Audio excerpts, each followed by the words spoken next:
E eu quero convidar vocês na leitura a identificarem esses 4 mesmos elementos. Quais são?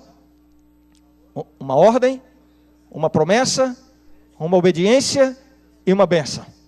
Vamos repetir? Uma ordem, uma promessa, uma obediência e uma bênção pela obediência. Vamos então fazer a leitura.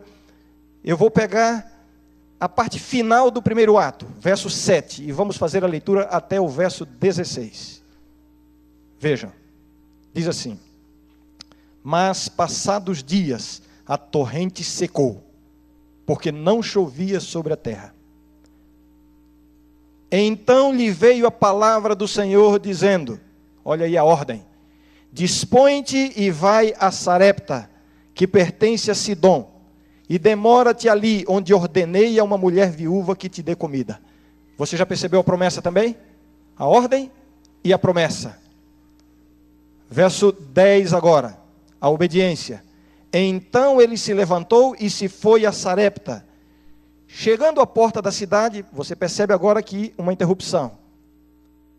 A obediência está cumprida, falta agora a bênção, que vai aparecer no final do relato. Passamos agora para o segundo ato. Aliás, o terceiro ato, né? Verso 10. E vamos identificar os mesmos elementos agora. Então levantou e foi a Sarepta, a obediência. Chegando à porta da cidade, estava ali uma mulher viúva apanhando lenha. Ele a chamou e lhe disse, agora o profeta falando em nome de Deus, dá a ordem: traze-me, peço-te uma vasilha de água para eu beber. Indo ela a buscá-la, ele a chamou e lhe disse, vejam aí a ordem presente novamente, a ordem reforçada: traze-me também um bocado de pão na tua mão. Verso 12. Porém ela respondeu, tão certo como vive o Senhor teu Deus, nada tenho cozido, há somente um punhado de farinha numa panela e um pouco de azeite numa botija. E vês aqui, apanhei 2 cavacos e vou preparar este resto de comida para mim e para o meu filho. Comê-lo-emos e morreremos. Verso 13. Elias lhe disse, vejam agora mais um reforço da ordem: não temas, vai e faze o que disseste, mas primeiro faze dele para mim um bolo pequeno e traze-mo aqui fora. Depois farás para ti mesma e para teu filho. E agora a promessa. Verso 14. Porque assim diz o Senhor Deus de Israel: a farinha da tua panela não se acabará, e o azeite da tua botija não faltará, até ao dia em que o Senhor fizer chover sobre a terra. E agora a obediência. Foi ela e fez segundo a palavra de Elias. Assim, e vem agora a bênção. Assim comeram ele, ela e a sua casa muitos dias. Da panela a farinha não se secou, e da botija o azeite não faltou, segundo a palavra do Senhor, por intermédio de Elias. Amém? Aqui está a cena para a nossa consideração de hoje. Elias surge na história, repentinamente. Até o verso 1 do capítulo 17, não há nenhuma referência ao grande profeta Elias. Elias surge num momento de crise, como já vimos aqui no primeiro tema. Israel estava corrompido na idolatria. Haviam se passado os gloriosos dias do reinado de Davi, os dias de conquista, de prosperidade e expansão. Se haviam passado os dias de paz e tranquilidade do reinado de Salomão. O reino havia sido dividido aproximadamente 6 décadas antes. O reino do sul, em Judá. O reino do norte, com capital em Samaria. O reino do sul preservou a linhagem de Davi na sucessão do trono. O reino do norte se transformou numa sucessão de traições, de intrigas, de violência. O primeiro dos reis, do reino dividido, do rei do norte, o rei Jeroboão, um exemplo, um padrão de idolatria. Todos os que vêm depois dele são comparados a Jeroboão. Mas quando se menciona Acabe, é dito que Acabe considerou os pecados de Jeroboão como coisa trivial, coisa de somenos, como está em nossa tradução. Diante de Acabe, Jeroboão era fichinha, numa linguagem bem jovem, bem atual. Acabe não apenas incorreu no pecado dos reis que o antecederam, do sincretismo religioso, de misturar a adoração a Jeová com a adoração de deuses pagãos. Acabe foi além. Acabe é culpado de ter substituído a adoração de Jeová. Ele eliminou da nação de Israel a adoração de Jeová e começou a implantar a adoração a Baal. Ele casou-se com a filha do rei de Sidom, um sacerdote de Baal, o rei Etbaal. Casou-se com Jezabel. Jezabel traz em seu nome uma homenagem a Baal. Jezabel, uma referência a Baal. O pai de Jezabel, o rei de Sidom, Etbaal, uma referência a Baal. Mas então surge Elias, trazendo no seu nome o nome de Deus. Elias, o Senhor é o meu Deus, o Senhor vive. Elias comparece diante do rei Acabe. E aqui nós vemos que no Antigo Testamento havia também o homem do tempo, o homem do clima. Porque Elias proclama diante do rei: vive o Senhor, perante cuja face estou, que nem chuva nem orvalho cairão nos próximos anos, senão segundo a minha palavra. A maldição do concerto. O concerto que Deus fez com Israel era simples. Se o povo seguisse as ordens de Deus, receberia bênçãos, prosperidade, receberia chuvas, receberia fertilidade, receberia sabedoria, riquezas, prosperidade espiritual, prosperidade em todos os sentidos. Se o povo desobedecesse, isso já estava anunciado por Deus, o sol queimaria a terra. E agora Elias proclama a chegada da maldição pela quebra do concerto. Em seguida, Deus ordena que Elias se retire junto ao ribeiro de Querite.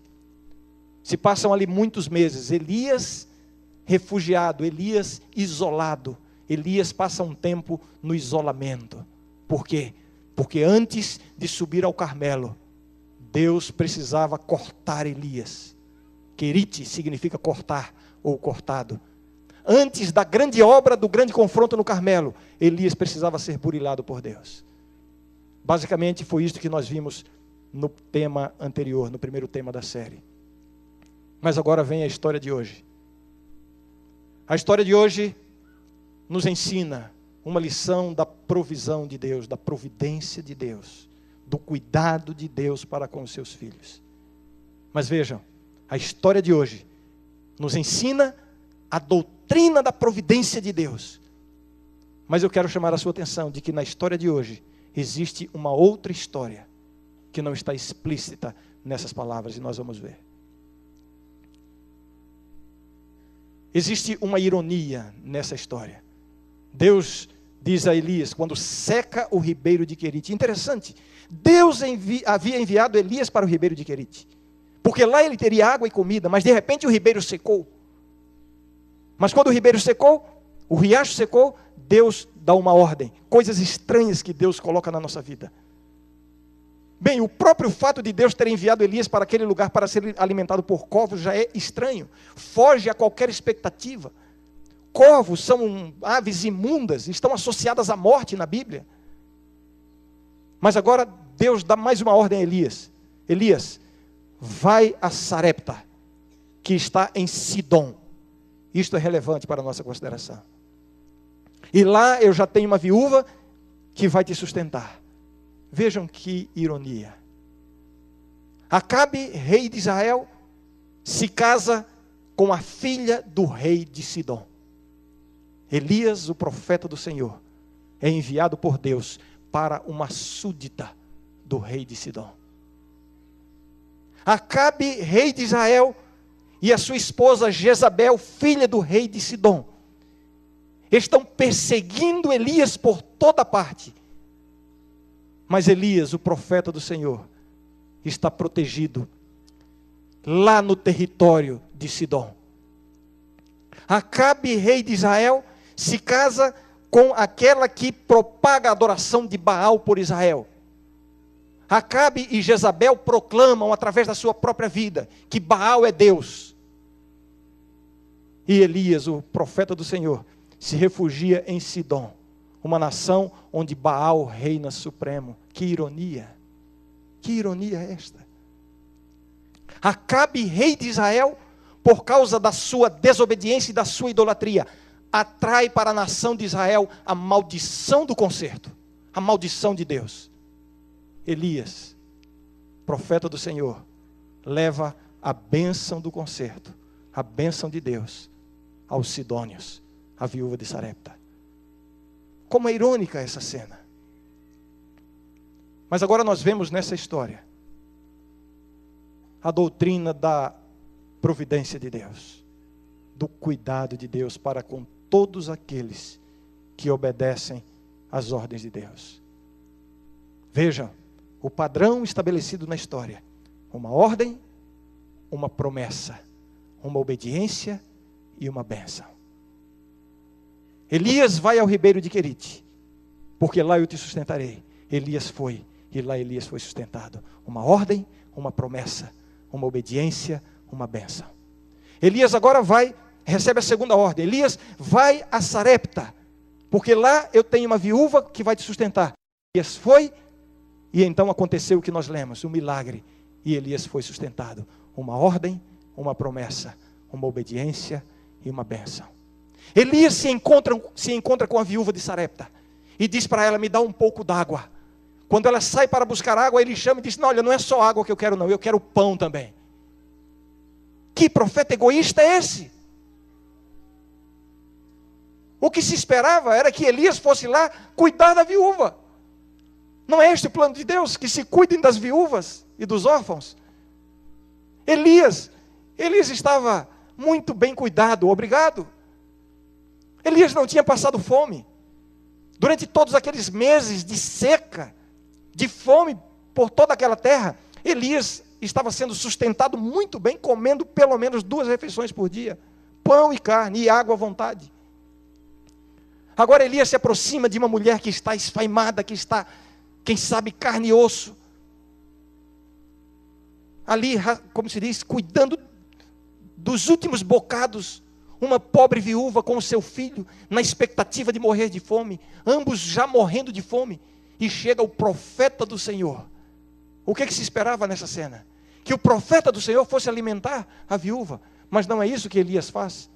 Elias diz: eu quero água e quero pão também.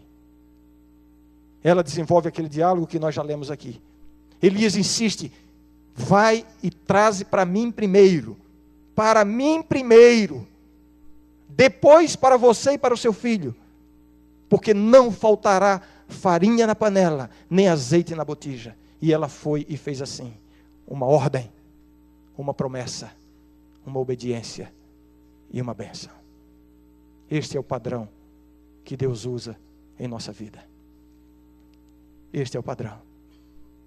Aqui está a primeira lição, a lição da providência de Deus. Vemos nessa história a providência de Deus. Em primeiro lugar, a providência de Deus para com o profeta. No momento de crise, no momento de fome, Deus cuida do seu servo. Deus envia Elias para um lugar, para um deserto, para um lugar isolado. Mas ali Deus tem todo o cuidado do seu servo. Irmãos, quando Deus nos envia para algum lugar, é porque Ele vai cuidar de nós ali. Eu tenho dito isso repetidas vezes aos meus alunos de teologia, que serão pastores. Nós, pastores, corremos às vezes o grande risco de ficarmos procurando escolher lugares e escolher funções nesta igreja. O seu lugar é o lugar para onde Deus lhe enviar. Porque se você está no lugar para onde Deus lhe enviar, Deus se compromete, Deus tem uma promessa para você. Obedeça e você vai ser abençoado ali. Aqui está a provisão de Deus. A provisão de Deus na vida de Elias. Em primeiro lugar, porque quando se estabelece a seca, Elias está junto ao ribeiro de Querite, tendo água e tendo comida. Mas uma coisa inesperada acontece. Coisas estranhas de Deus. O verso 7 diz assim: mas passados dias, a torrente secou. A torrente secou. Espera aí. Não foi Deus quem havia enviado Elias para junto do ribeiro de Querite? E como é que agora Deus permite que a torrente seque? Eu sei que eu estou falando para pessoas aqui esta manhã que estão vivendo a experiência da torrente que secou. E eu sei que você não entende. Você não consegue discernir os planos de Deus. Você começa até a duvidar de Deus. Se Deus me trouxe até este lugar com um plano maravilhoso para mim, no começo deu tudo certo e eu vi que era o plano de Deus, mas agora a torrente secou. Será que eu entendi mal? Será que não era esse o plano de Deus? Senhor, se é o teu plano, por que a torrente secou? Deus muitas vezes permite que a torrente seque, para que Ele possa reforçar na nossa vida a confiança nele, no cuidado dele. A torrente secou para Elias. Só que quando a torrente secou, Deus aparece a Elias e diz: Elias, vai para Sarepta que está em Sidom, porque lá tem uma viúva que vai cuidar de ti. Que coisa extraordinária, irmãos. Quando Deus permite que uma fonte seque, é porque Ele já tem outra que está aberta. Quando Deus permite que uma porta se feche, pode ter certeza, Ele já está abrindo outra lá na frente. Você só precisa lembrar de uma coisa: a ordem de Deus, a promessa, a obediência, e então a bênção. Continue obedecendo a Deus. Continue dedicando a sua vida inteiramente a Deus, mesmo quando a torrente seca. Fernando Brasil, o nosso aluno, 23 anos de idade, sua querida esposinha de 23 anos também, faleceu esta semana. Eu acompanhei esse casal muito de perto, irmãos. Quantos sonhos, quantos planos, quantos projetos para servir a Deus no ministério. Quanto preparo esta jovem estava recebendo e se preparando para servir a Deus no ministério. Mas esta semana a torrente secou. Fernando, quando Deus fecha uma porta, é porque Ele vai abrir outra. Deus conduziu você para uma função, Deus tem um trabalho para você, você conseguiu um emprego que foi a resposta às suas orações, e você durante muito tempo agradeceu a Deus e foi fiel a Deus, por causa dos recursos que Deus lhe deu através desse trabalho, mas de repente você perde o emprego.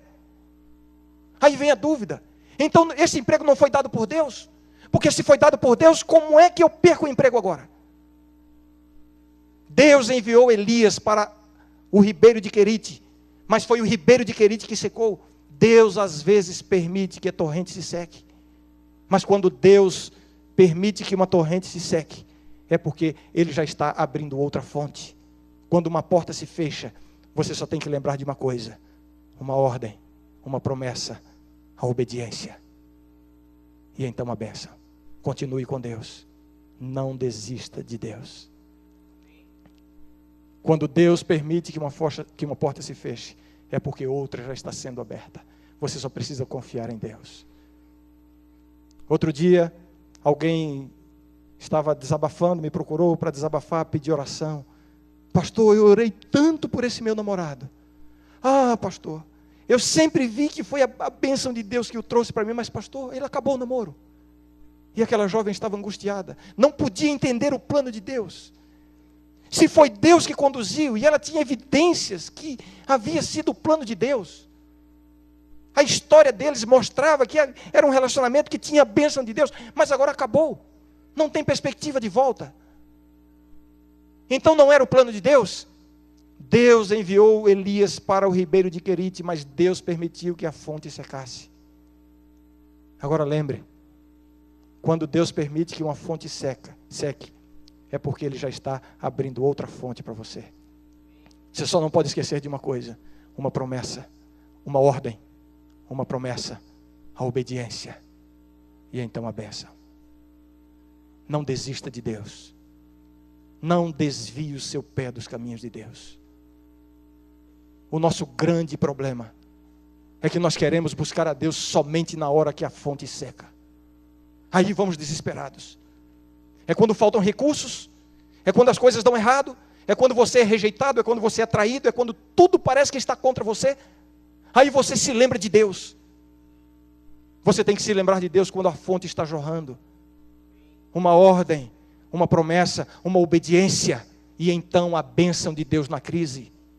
Eu não estou aqui pregando a teologia da retribuição, de que Deus vai abençoar em resposta à sua obediência. Não, mas este é o padrão que Deus usa.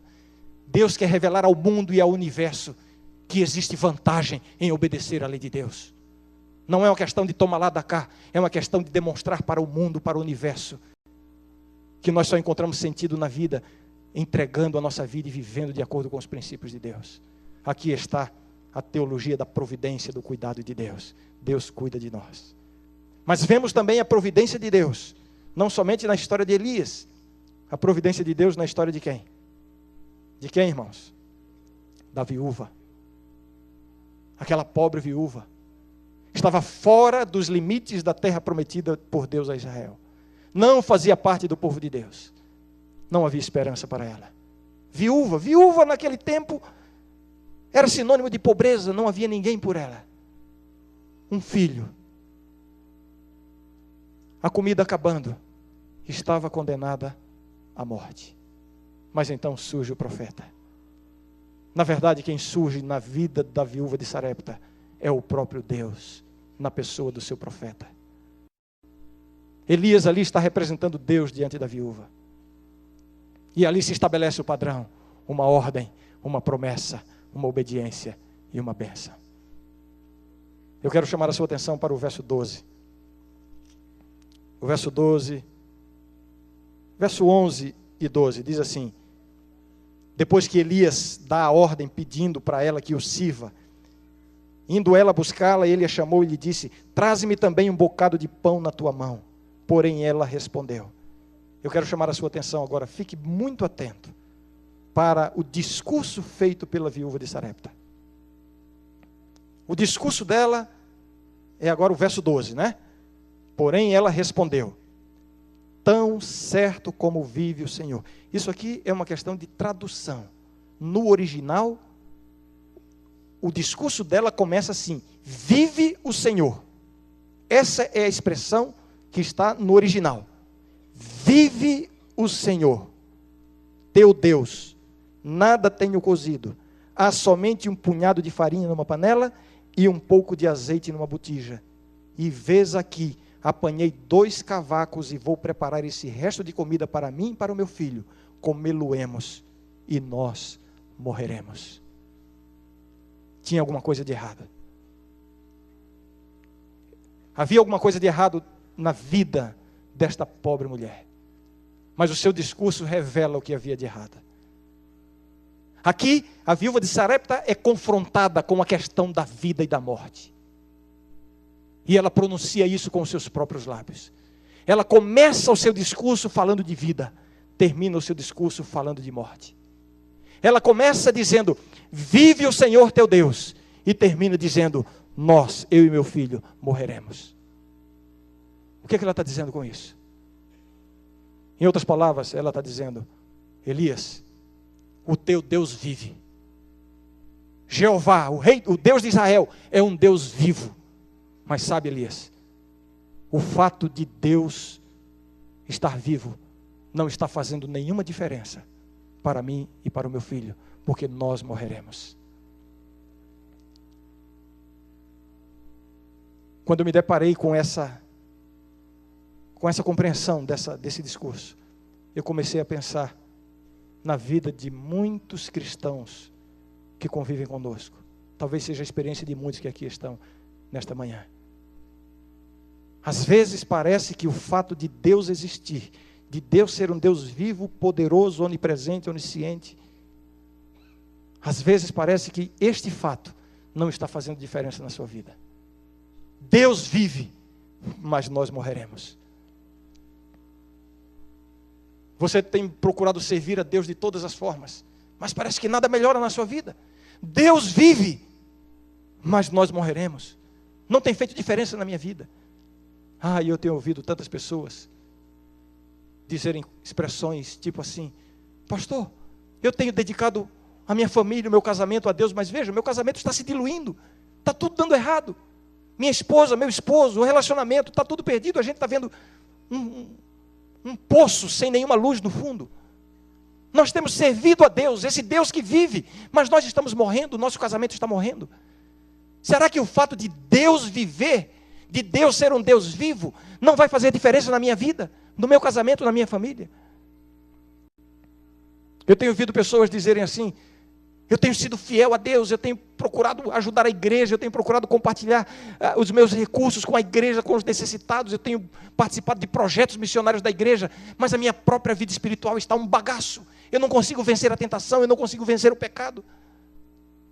Vive o Senhor, mas eu estou morrendo. O fato de Deus existir não tem feito diferença na minha vida. Será que essa está sendo a experiência de alguns aqui nesta manhã?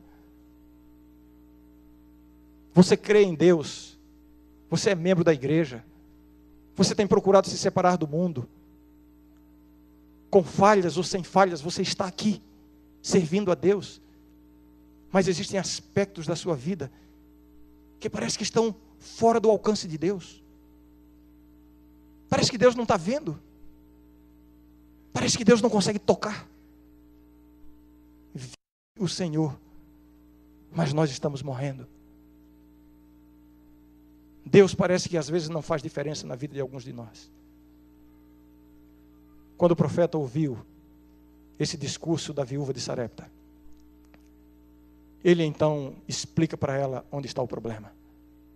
Ele dá a ela a oportunidade de entender como é que Deus vai fazer a diferença na nossa vida. Vejam agora o que diz o profeta Elias, verso 13. Elias lhe disse: não temas, vai e faz o que disseste, né? Preparar o pão lá com um pouquinho de farinha, um pouquinho de azeite, mas primeiro faze dele para mim um bolo pequeno, e traze-mo aqui fora, depois farás para ti mesma e para o teu filho. Quem está falando aqui, irmãos? Quem é que está falando aqui? Aqui é Deus que está falando para a viúva de Sarepta. Elias aqui está representando Deus. As palavras do profeta são as palavras de Deus para ela. Porque ela disse: vive o Senhor teu Deus. Ela via nele um representante de Deus. E sabe o que é que Deus está dizendo para ela? Minha querida filha, parece que eu não faço diferença na sua vida. Eu sou um Deus vivo, mas você está morrendo, é assim que você está vendo? Sabe por quê? Tem uma coisa que você tem que aprender. Primeiro eu, diz Deus, depois você e o seu filho. Traze primeiro para mim e depois para você. Você consegue entender o que significa isso?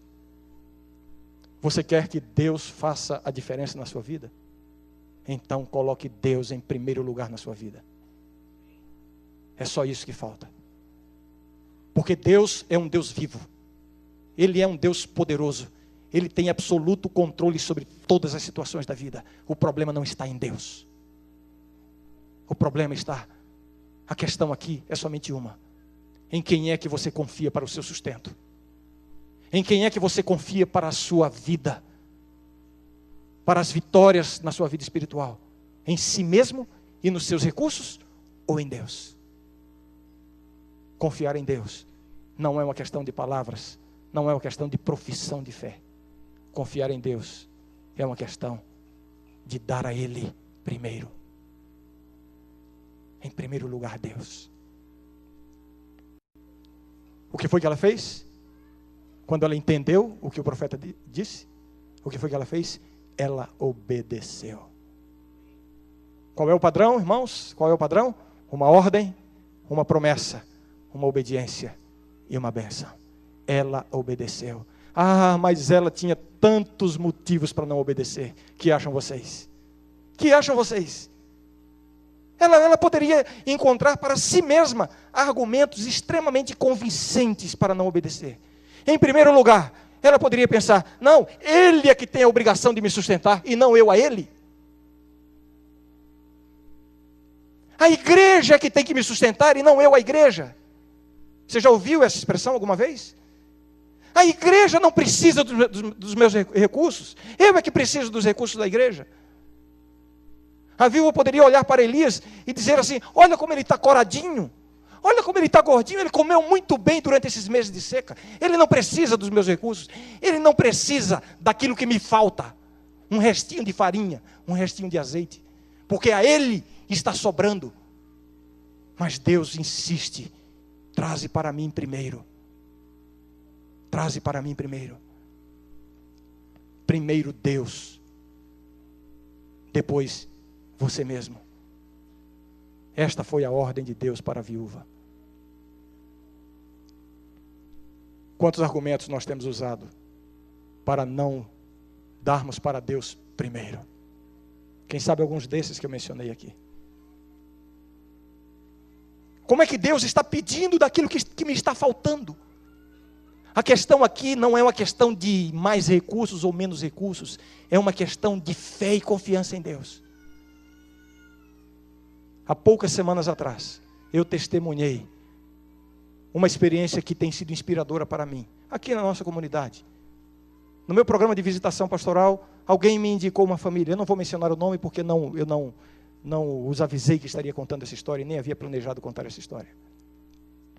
Alguém que está bem aqui pertinho de nós, irmãos.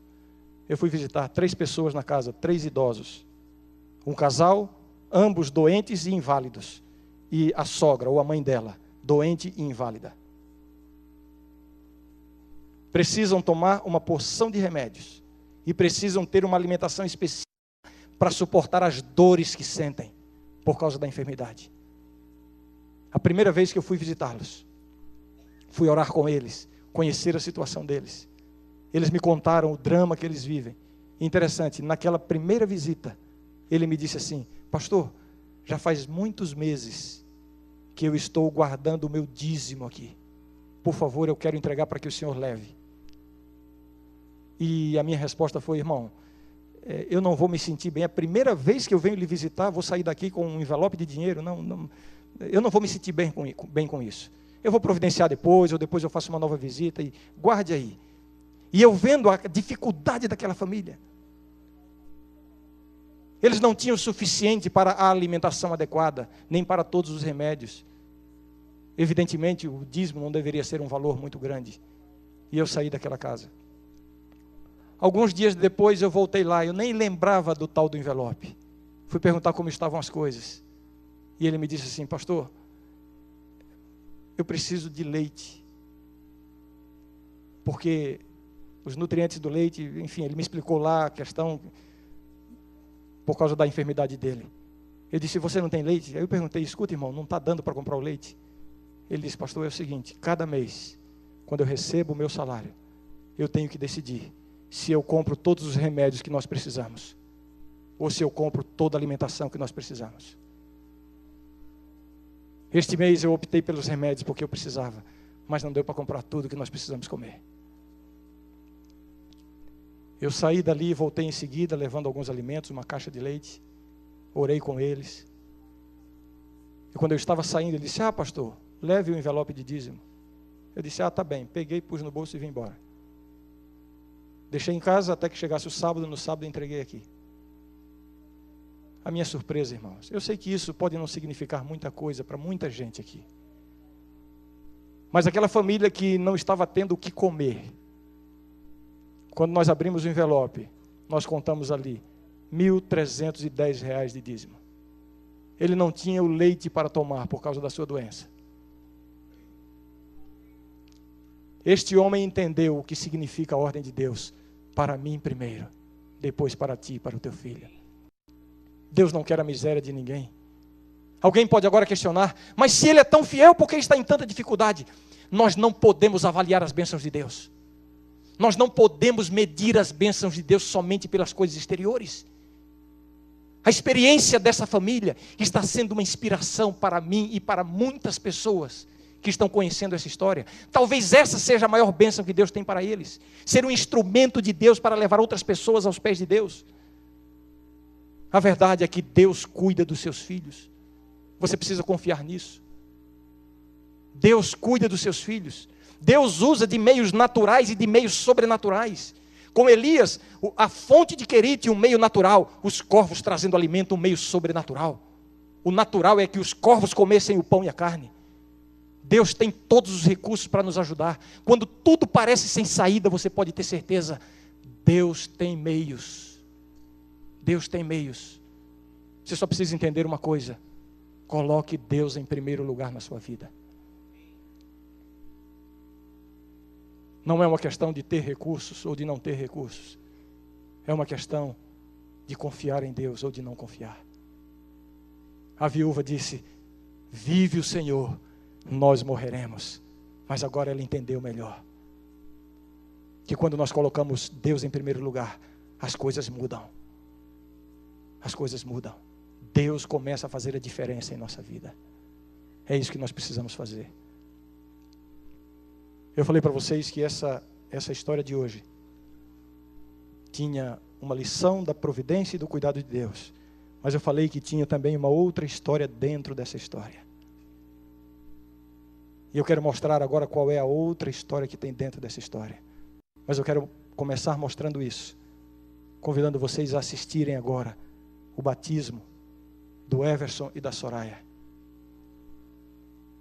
O testemunho deste casal é a introdução para nós entendermos agora a outra história dentro dessa história. Um casal jovem, cheio de vida,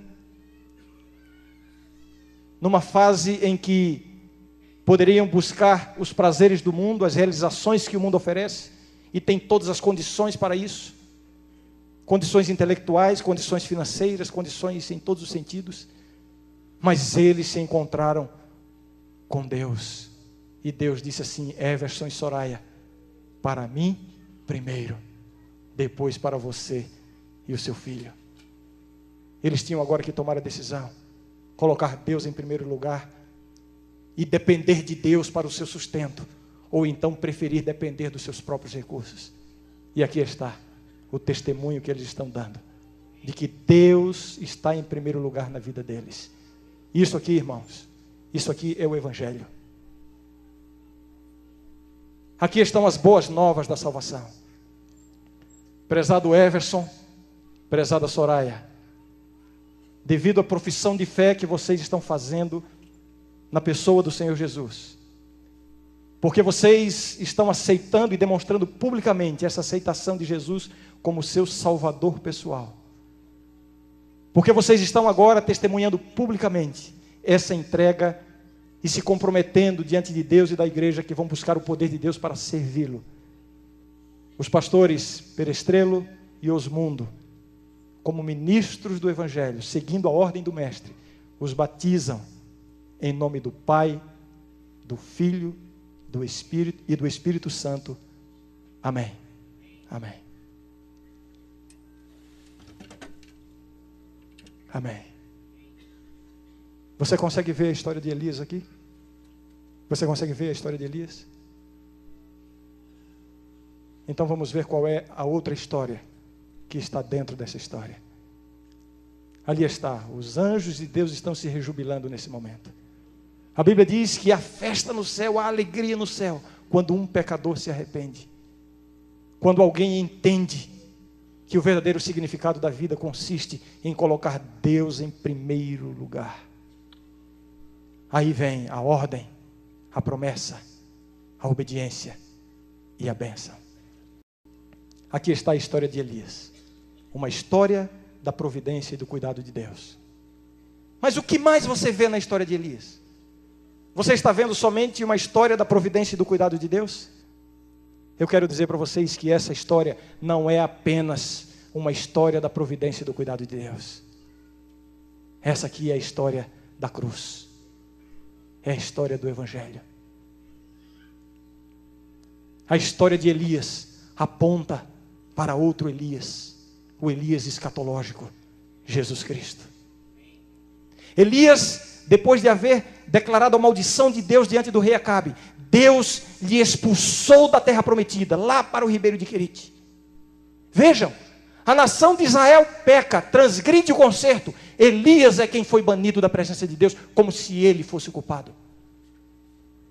Acabe e Jezabel estão buscando Elias para matá-lo. Elias está sendo alimentado pelos corvos, aves imundas, que estão associadas com a morte. Vejam, a nação de Israel se corrompe em pecado. transgride o concerto, e Elias é quem é associado à morte, como se ele fosse o transgressor. A nação de Israel transgride, mas foi para Elias que a fonte secou. Você consegue ver Jesus nessa história? A humanidade caiu em pecado, mas foi Jesus quem foi banido da presença de Deus. Deus meu, por que me desamparaste? É a história da cruz que nós vemos aqui. A humanidade pecou, mas Jesus é quem sofreu a morte na cruz. Foi Ele quem experimentou os corvos. A humanidade pecou, mas Jesus morreu como se Ele tivesse sido culpado. A humanidade pecou, mas foi Jesus quem bradou lá da cruz: tenho sede. A fonte secou para Jesus. E agora Deus diz assim: Elias, vai até Sarepta, que está em Sidom. Vejam a ironia. Acabe, rei de Israel, casado com a filha do rei de Sidom, dentro da terra prometida. Mas na terra prometida não havia lugar para Elias. Elias tinha sido condenado à morte pelos seus. Elias foi rejeitado pelos seus. Elias estava sendo perseguido pelos seus. E então Deus o envia a uma gentia, a uma pagã. Não é a história de Elias que nós vemos aqui somente. Nós vemos aqui a história da cruz. Jesus foi rejeitado pelos seus. Seu próprio povo o rejeitou, o condenou à morte. Ele pagou o preço pelos pecados daquele povo. Mas não termina aí. Tendo sido rejeitado pelos seus, Jesus não desistiu. Ele foi a Sarepta, que está em Sidom. Em outras palavras, ele foi levar a mensagem do Evangelho aos gentios. Por isso que eu disse, a história de Elias contém outra história dentro dessa história. E esta é a história da cruz. É na cruz que Jesus revela a sua capacidade de perdoar e de salvar. Independente se você faz parte da nação escolhida do povo de Deus, ou se você conheceu a Jesus como um gentio, a salvação é para todos. O preço está pago. Jesus permanece de braços abertos, alcançando os gentios que agora somos nós. E todos nós, gregos, gentios, judeus, temos acesso à mesma salvação em Cristo. Este é o Elias escatológico que nos convida hoje. Meu filho, vem para a cruz. Coloque a Deus em primeiro lugar na sua vida.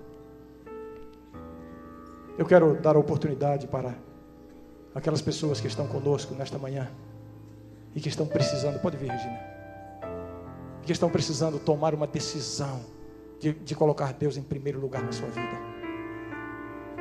Enquanto Deus não ocupar o primeiro lugar na sua vida, é possível que Ele não faça muita diferença na sua existência. Mas quando você colocá-lo em primeiro lugar, aí Ele vai fazer a diferença. Mas isso só é possível porque na cruz Jesus está visitando a viúva de Sarepta.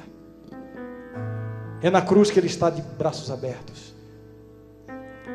A poesia diz assim: quando penso em meu Jesus naquela rude cruz, eu me pergunto, por que foi preciso tanta dor? Sabe por quê? Para salvar o Everson e a Soraya, para salvar a mim e para salvar a você. Durante o hino, renove a sua vida com Deus. Faça um plano com Deus agora, para seguir o padrão que Deus colocou diante dos nossos olhos. Uma ordem, uma promessa, uma obediência e uma bênção. O que está faltando na parte da obediência na sua vida?